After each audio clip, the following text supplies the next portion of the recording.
খুনি আওয়ামী লীগ যে এখন একটা ভীতি সঞ্চারের চেষ্টা করছে, সেটাকে আমরা সম্মিলিতভাবে রুখে দেবো ইনশাআল্লাহ। যেভাবে তাদেরকে বিতাড়িত করা হয়েছিল, আগামী 25 তারিখ আমাদের নেতা দেশনায়ক জনাব তারেক রহমান উনি বাংলাদেশে প্রত্যাবর্তন করছেন, এবং আমি মনে করি যে ওনার বহুল প্রতীক্ষিত এই প্রত্যাবর্তনের মধ্য দিয়ে বাংলাদেশের অন্যান্য এই ধরনের যে সকল অপশক্তি এখন বাইরে থেকে বা ভেতরে লুকিয়ে থেকে বিভিন্ন অপতৎপরতার চেষ্টা করছে, সব ধূলিসাৎ হয়ে যাবে।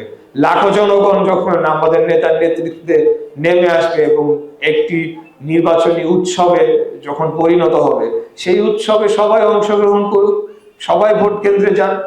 কেউ কাউকে বলে দিচ্ছে না কাকে ভোট দিতে হবে, আপনার ভোট আপনি দেন, কিন্তু আপনারা সবাই ভোট কেন্দ্রে যান।